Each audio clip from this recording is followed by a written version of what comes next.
Добар ден, добре дојдовте на втората пресконференција која одржуваме денеска во хотел Континентал, каде што се одржува, каде што денеска во 10 часот започна меѓународната конференција одбрана на демократијата, боиштето на вистината. Во Скопје денеска почна таа конференција, меѓународна конференција, ќе трае до петок со меѓународни и домашни гости, учесници на многу високо ниво. Предходно, пред оваа пресконференција, имавме пресконференција за меѓународната јавност. Тие што ја следеа пресконференцијата на англиски јазик можеа да видите дека таа малку подолго траеше, па заради тоа и започнуваме малку подоцна со оваа пресконференција. Би сакал накратко да кажам дека денеска на оваа пресконференција за домашната јавност ќе споделиме неколку информации за нашата конференција, меѓутоа и за проектот Демократски навигатор. Самата конференција одбрана на демократијата, боиштето на вистината, се организира во соработка со нашите меѓународни партнери, партнерски организации, пред се со одбрана на демократијата, глобалната иницијатива одбрана на демократијата, која е формирана минатата година веднаш по конференцијата на Цивил во декември, заедно со New European People's Forum, новиот Европски граѓански форум, како и Медиа диалог од Германија и Youth for Media исто така од Германија. Понатаму, во рамките на оваа иницијатива беше формирана и Вестминстерската алијанса за Украина, во чија работа учествуваат освен основачите на одбраната на демократијата, глобалната иницијатива, учествуваат и Жан Моне асоциацијата од Франција, како и Центро студии интернационали, Центар за меѓународни студии од Италија, но таа мрежа се зголемува од ден на ден, за тоа зборувавме во претходната пресконференција, а многу повеќе информации за тоа може да се најдат на медиумската платформа на Цивил на македонски, албански и англиски јазик. Затоа и не би должеле понатаму со тоа, се во ова што го гледате во рамките на Демократски навигатор. Тоа е проект кој започна во август со поддршка од Министерството за надворешни работи на Сојузна република Германија. Овој проект е стратешки одговор на дезинформациите и хибридните закани против демократијата, меѓутоа исто така и со фокус на изборите, односно изборниот процес во кој се наоѓаме во овој момент. Тоа што е исклучително важно за нас денеска е да кажеме дека сме отворени за прашања постојано кои се однесуваат на изборниот мониторинг кој Цивил го спроведува веќе со години и се разбира и во овој изборен процес. Самата програма на конференцијата обединува повеќе различни активности. Утрово започнавме, самата конференција почна со работилница за креирање сценарија во 3 области. Едната област се однесува на европската и украинската иднина, втората се однесува на ризикот со кој се соочува демократијата како во Европа, така и насекаде во светот, а третата се однесуваше на прашањето дали изборните процеси се слободни и демократски процеси или се едноставно операции на популистички и авторитарни центри на моќта.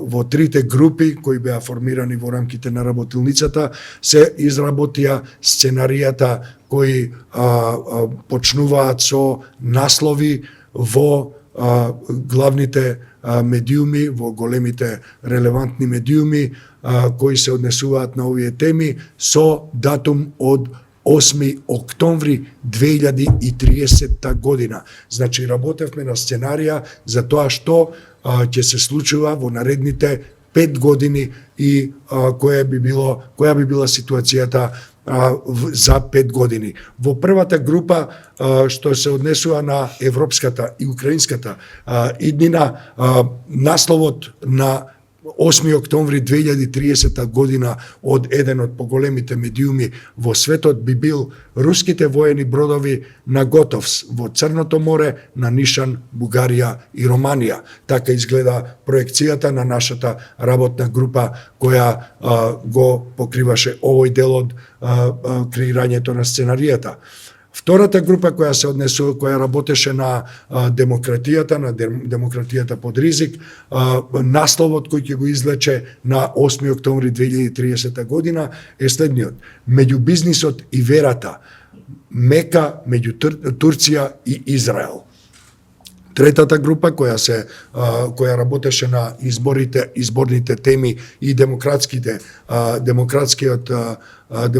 димензија на изборните процеси, го излекува насловот, проектираниот наслов или предвидениот наслов во медиумите за 5 години на денешен датум, и насловот вели: демократијата го изгуби тлото, авторитарните режими го освоија европскиот простор.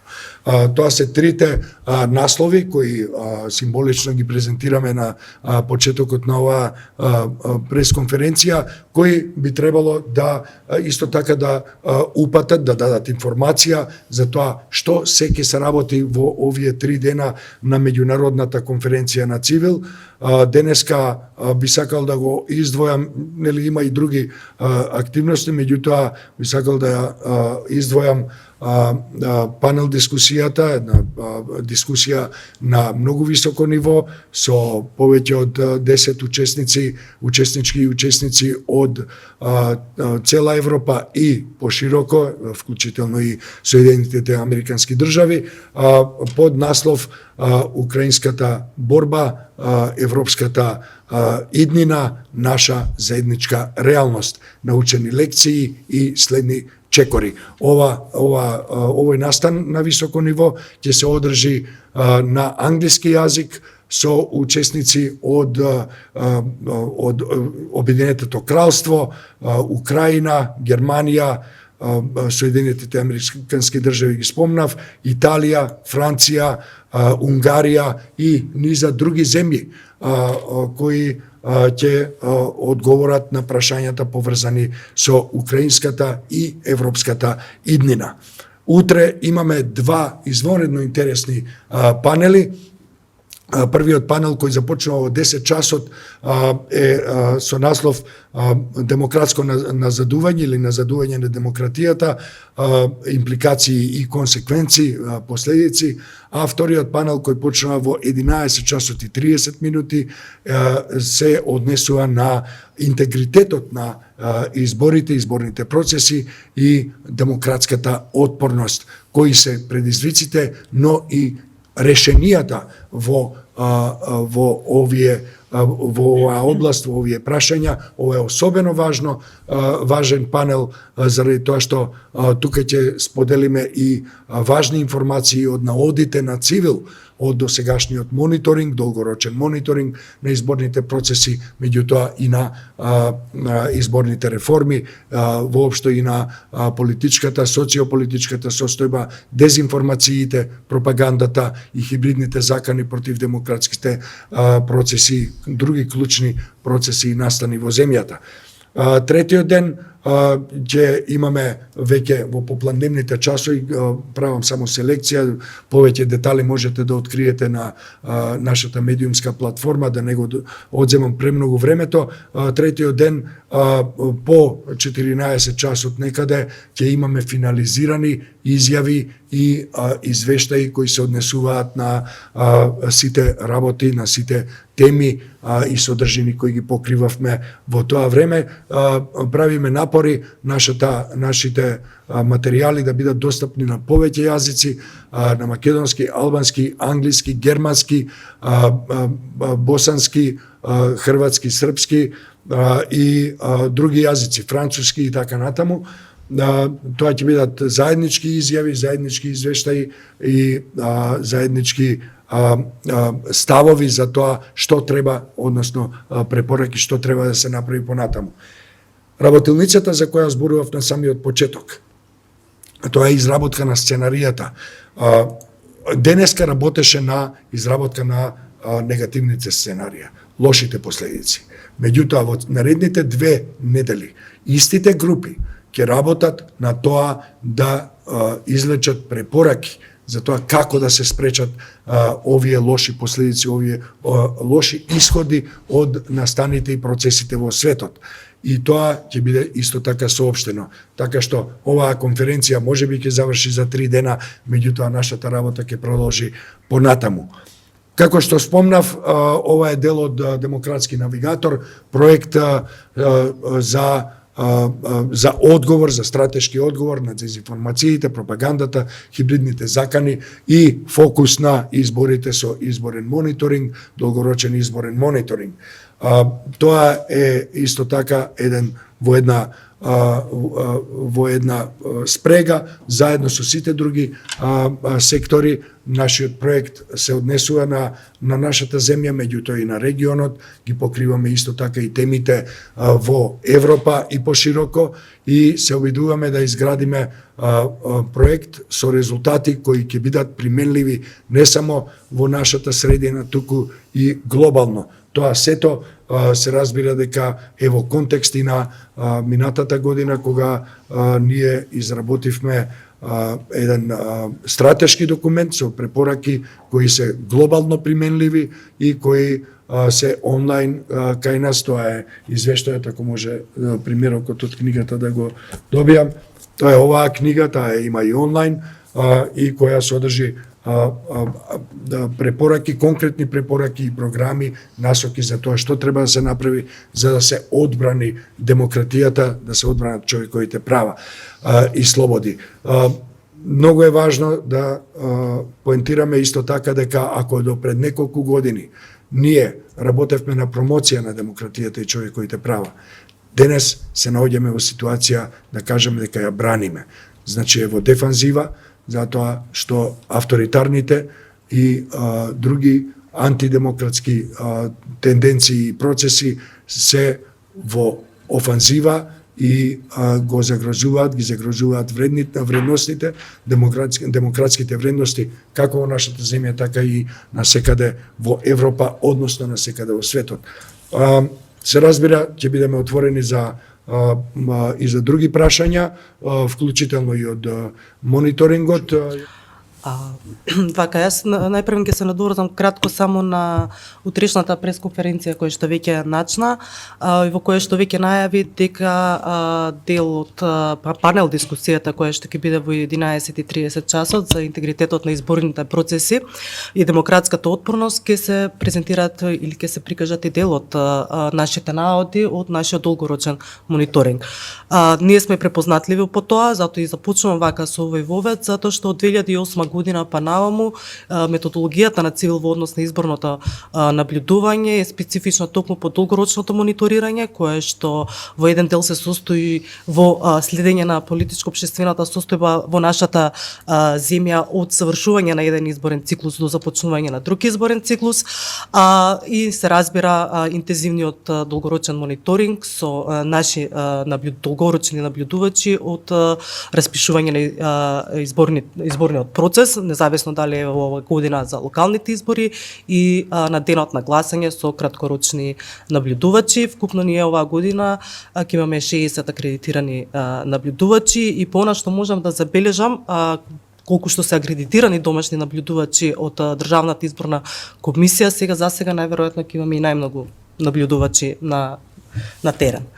Така што само ќе се надоврзам на пак ќе се вратам на конференцијата, ги поканувам сите да ја проследат денешната интернационална панел дискусија со почеток во 18 часот и нормално да ги проследат и утришните две панел дискусии, едната во 10 часот за демократското назадување, кое што верувам дека панелистите тука ќе ги вклучат и изборите како еден од клучните фактори кои што влијаат на демократското назадување, што ќе биде добро надоврзување на следниот панел во 11:30 часот, каде што гостите, панелистите ќе зборуваат за интегритетот на изборните процеси и демократската отпорност.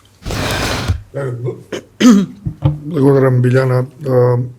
Мислам дека ги исцрпивме сите информации, барем основните што ги имавме. Должам само да кажам дека нашите сценарија што ги спомнав на самиот почеток на мојата презентација се разбира дека се во духот на она што пионерот на креирањето сценарија и стратешкото планирање Питер Шварц го има кажано дека изработката на сценарија не значи дека ние ја предвидуваме иднината, меѓутоа се подготвуваме за неа. Значи, таа изработка на сценарија значи дека ние сакаме да се подготвиме за иднината и да дадеме стратешки одговори за лошата иднина да не се случи.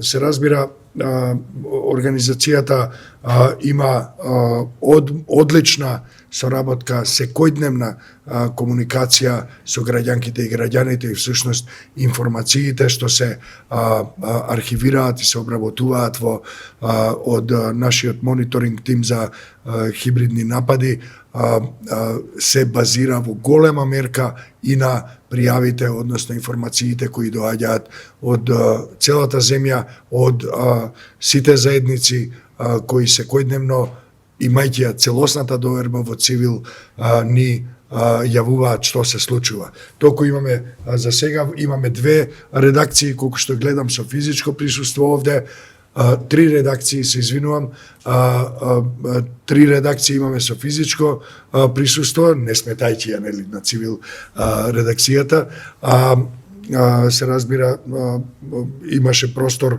и за онлайн вклучување преку Zoom, не знам каква е ситуацијата таму, меѓутоа да почнеме од овде, дали имаме прашања?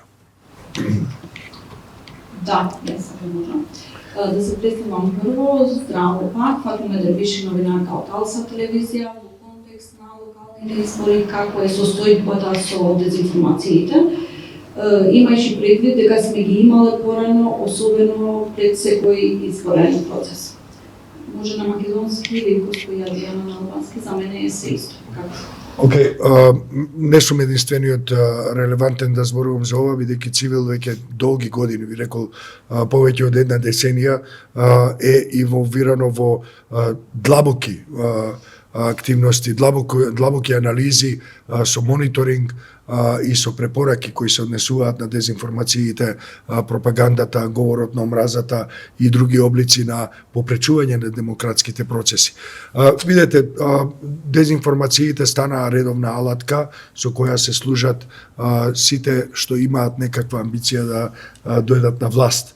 И ако ги поделиме во два дела, дезинформациите, односно кампањите со лажни наративи се дел од арсеналот со кој се служат политичките партии и кандидати, дел од нив успешно, дел од нив не толку успешно, еден дел од нив повеќе, друг дел помалку, меѓутоа очигледно е од она што ние го гледаме и го следиме, дека многу се вложува токму во креирањето и распространувањето на лажните наративи. Вториот дел на тоа што се однесува на вашето прашање за дезинформациите се однесува на влијанието од странски авторитарни центри на моќта. И тука терминот дезинформации доаѓа во неговата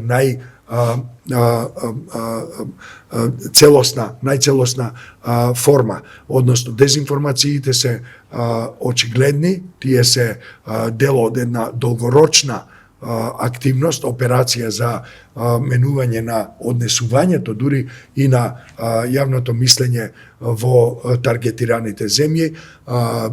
Нашата земја е одамна таргет, дури според една анализа што ја објави Цивил Медија, Северна Македонија од таргетирана земја сега веќе може да се смета на некој начин дури и за прокси држава на руските интереси на Балканот, во Западен Балкан, и тоа е една многу алармантна состојба за која мораме да ја предупредиме и јавноста и сите релевантни фактори во земјата.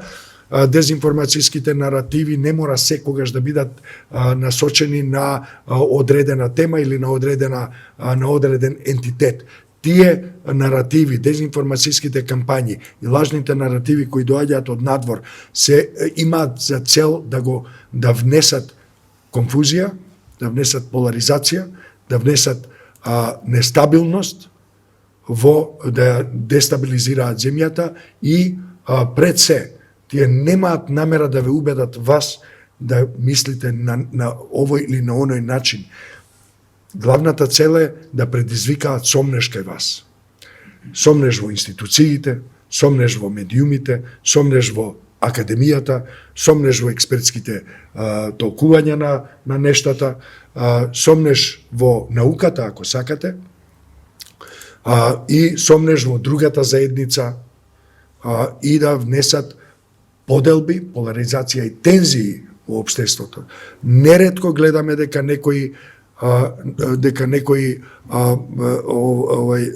неретко гледаме дека некои наративи се така насочени што ги подпомагаат двете поларизирани страни.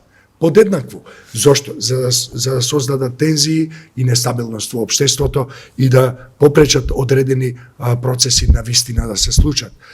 И тоа го гледаме од надвор. Тоа што се случува внатре, тие дезинформацијски наративи се преведуваат, се прилагодуваат на локалните контексти и се употребуваат многу интензивно за да се дискредитираат и нападнат политичките неистомисленици, односно противници во услови на избори. Изборните процеси се одличен простор во кој гледаме дека лажните наративи, говорот на омразата, поларизацијата, дезинформацијските кампањи наидуваат на одлично тло, особено во земјите како што е Северна Македонија, меѓутоа и другите земји во Западен Балкан, па ако сакате и пошироко во земјите од некогашниот Источен блок, каде што тие состојби, тие наративи наидуваат на поплодно тло, заради тоа што демократските процеси не се завршени, заради тоа што политичката култура се уште страда од наративи и од минатото и од разбирање на демократијата на недоволно конзистентен начин. Како кај институциите, така кај политичките ентитети, како кај општеството, така и кај експертските заедници и медиумите, ако сакате. Во нашата земја, тоа што го забележува мониторинг тимот за хибридни закани, на Цивил се гледа една замреност на медиумската сцена, многу сериозно покривање на сите сфери во јавниот живот, особено медиумите, со наративи кои очигледно е дека не се само од надвор, туку и од внатре се генерираат, а ги генерираат центри на моќта и центри и интереси кои се во арсеналот и на оние што во Цивил ги нарекуваме олигарси, олигархиската мрежа која се обидува да го наметне својот интерес и да ги спречи европските интеграцијски процеси во земјата, а на кои одредени политички структури на многу високо ниво им даваат простор и да ги реализираат своите интереси. Се разбира, за ова многу повеќе ќе имаме и во извештајот за рано предупредување, и во мониторинг, во текот на мониторингот и анализите кои ќе ги објавуваме во наредните денови, веќе со денови се мери изборниот процес, односно деновите на гласање, и мислам дека тука ќе излеземе со навистина, за жал, алармантни податоци за тоа што се случува во изборниот процес, како во контекст на дезинформациите, така и во контекст на спроведувањето на демократските избори во земјата. Да? Јас имам прашање. Добро. Јане Ѓорѓиевски, Фронтлайн МК. Околу изборниот процес, за сега се забележени два сериозни инциденти. Пукање возносител на кандидатска листа во Куманово и брутален напад во Виница. Како цивил го оценува изборниот процес, односно изборната кампања до сега?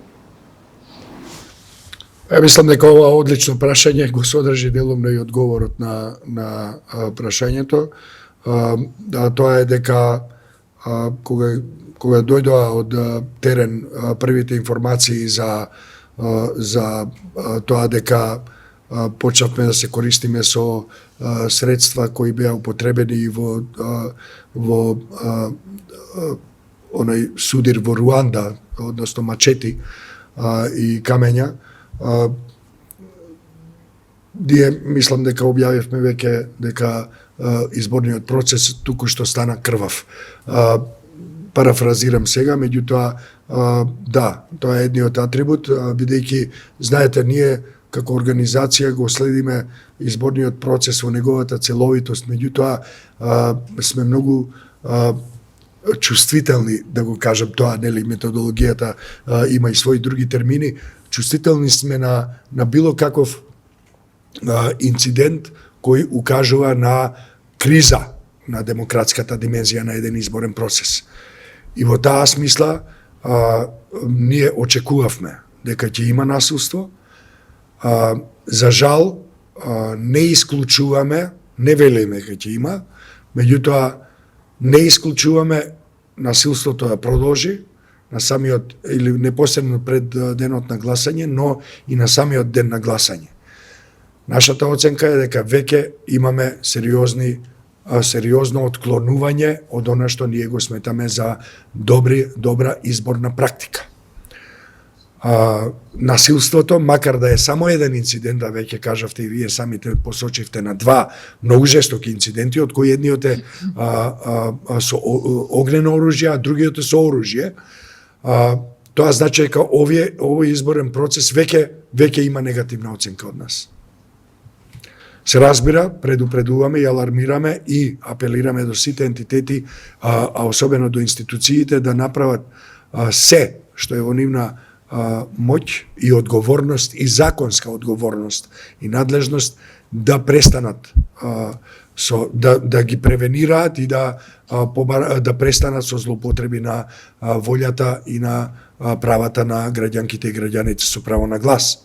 Бидејќи ваквите инциденти зборуваат за тоа дека се сее страв. Ваквите инциденти му попречуваат на граѓанинот или граѓанката да донесе информиран избор на денот на гласањето. Па дури и воопшто го попречуваат или го застрашуваат воопшто да излезе. Исто така мониторингот на цивил, долгорочниот мониторинг на цивил, врз основа на извештаите од долгорочните наблюдувачи, се јавува за индикации за политичка корупција, за притисоци и закани и за многу жестока кампања во социјалните мрежи, која не исклучува ни омраза, вклучително и на родова омраза, тоа го кажавме со колегата Дехран Муратов на пресконференцијата во Штип минатата недела.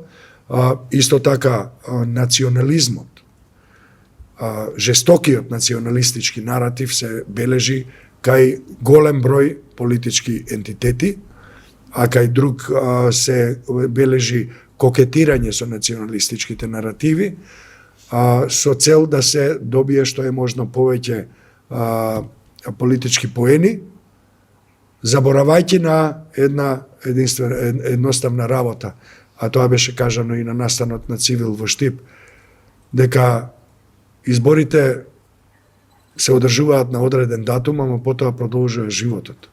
Омразата која се сее денеска ќе остане да ги собира своите црни плодови по изборите и во иднина.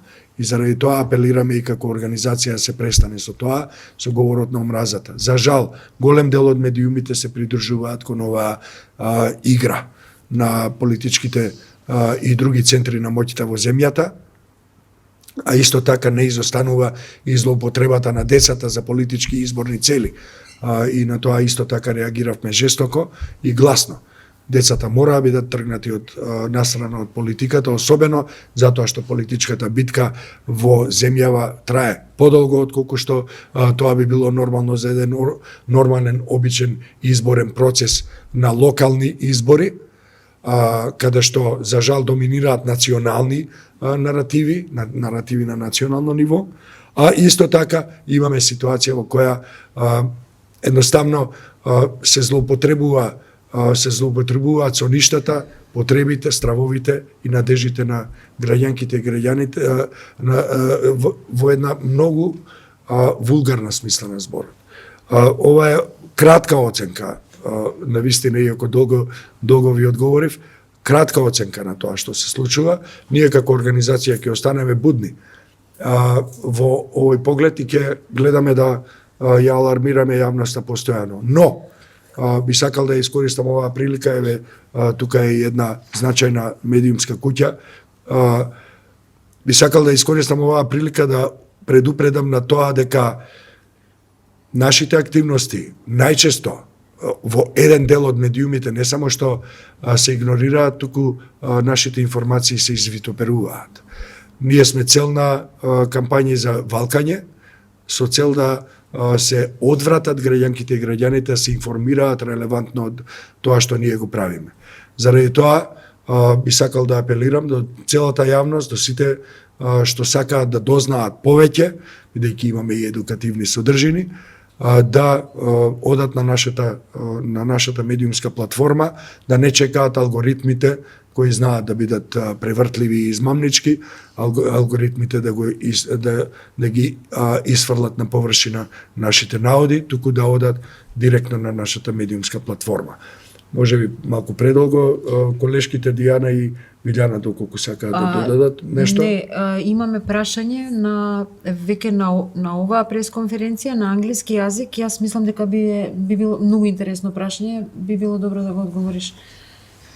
Добро е прашањето кое се однесува кој е фидбекот на ако добро прочитав, кој е фидбекот на владите како на Европа така и на земјите на Западен Балкан на она што ние го имаме во ова книга која ја спомнав, стратешкиот документ за одбрана на демократијата и човековите права, која има глобални насоки. Во принцип, фидбекот од владите во земјите на Западен Балкан, можеме да кажеме, очекувано е нула. Меѓутоа, во пошироката европска заедница веќе гледаме многу сериозни реакции, како од Обединетото кралство, така во Италија, во Франција, Германија и секаде каде што Цивил има своји партнерски организации во рамките како на глобалната иницијатива за одбрана на демократијата, така и во рамките на Вестминстерската алијанса за Украина, во која членуваат и Жан Моне асоциацијата, Центро студии интернационали од Италија, првата од Франција, Медиа диалог од Германија,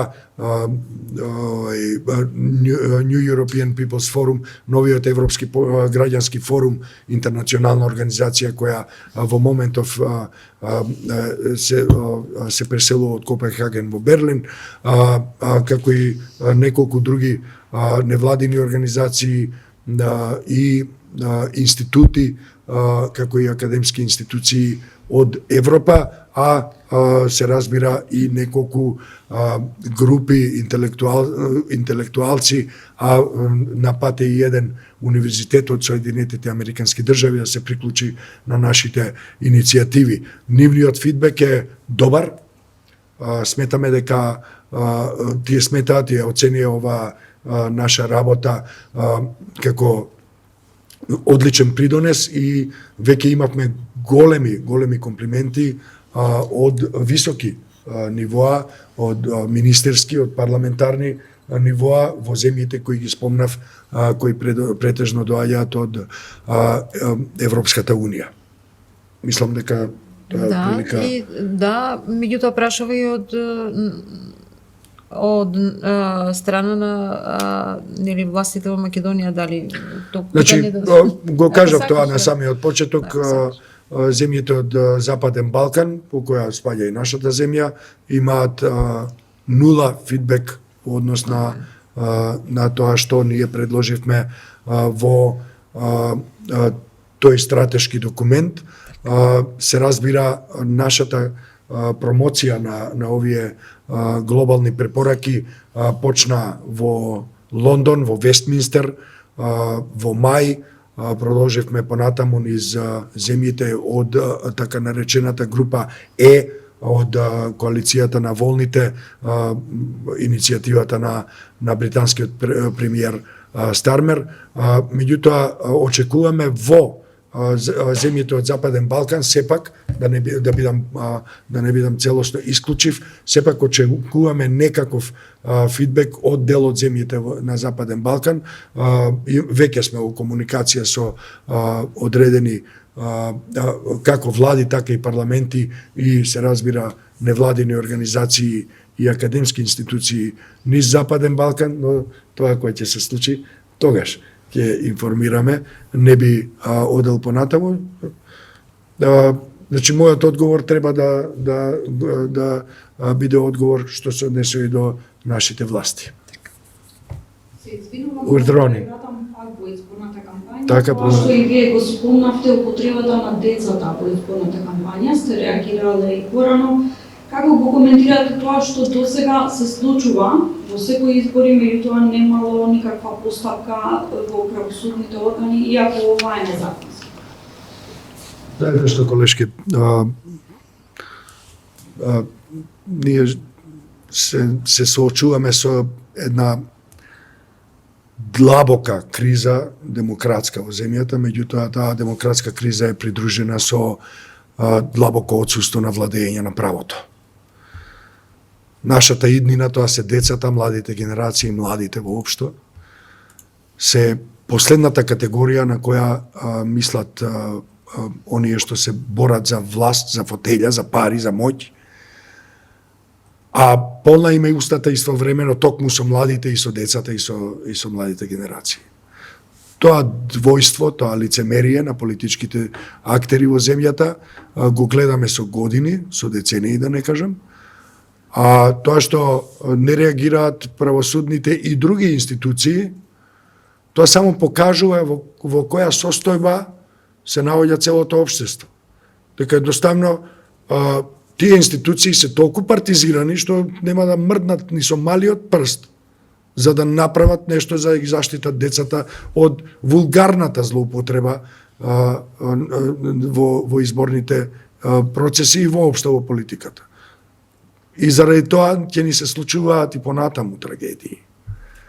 Реакцијата на тие трагедии што ни се случуваат, на тие непогоди и на тие лоши настани што ни се случуваат, да не ги спомнувам поименечно, реакцијата е таква што представува отворена покана наредната трагедија да се случи што е можно поскоро. Владењето на правото е директно поврзано со партизирањето и корумпираниот систем. Длабоко корумпираниот систем во земјата за кој не гледаме дека има некаков чекор. Навидом изгледа како да излегов од прашањата за децата, меѓутоа за злоупотреба на децата и младите, напротив, токму за тоа и се работи. дека еден таков корумпиран систем, едни длабоко партизирани и заробени институции на национално и на локално ниво ќе придонесат секогаш кон тоа децата да бидат интоксифицирани со политика и ставени како топовско месо за политичките и финансиските интереси на моќниците во земјата, вклучително односно првенствено на мрежата на олигарси во земјата. Да, ако имате нешто да дадете. Олам. Новата има едно прашање, колку што Поверете.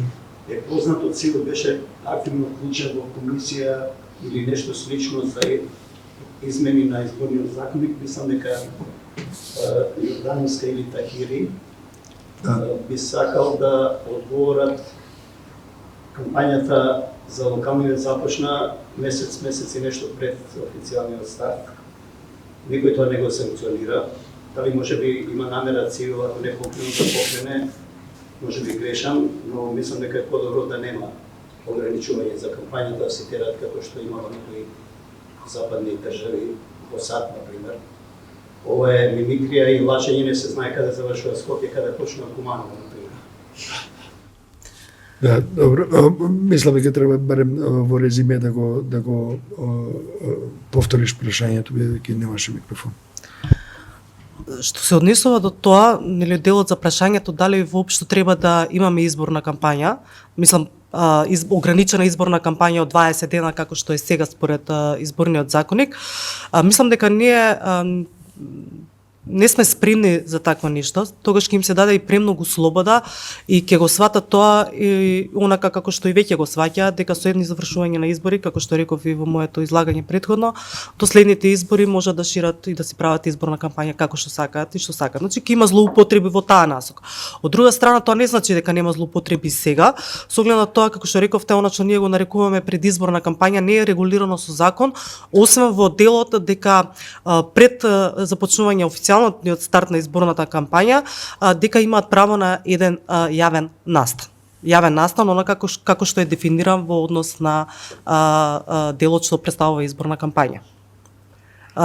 Се додека тие не ја презентираат нивната програма во делот предизборна кампања, не зборуваат за нешто што е веќе ставено на хартија и што ќе го прават на митинзи и на друг тип на собирање, нема закон што нив може да ги спречи. Значи, тие може да се гонат за говор на омраза, за ширење дезинформации, за не знам, дискриминација и така натаму, по било која основа, значи според други закони. Меѓутоа, еве например уште еден пример за нефункционалност во тој дел и непочитување на изборниот законник е колку службени возила и колку институции имаат пријавено во ДКСК. И нема никаква реакција и за тоа. А половина и повеќе од институциите ги немаат пријавено своите службени возила, од оние што имаат. Така што се однесува до реформите на изборниот законник, да, тие се и повеќе од потребни.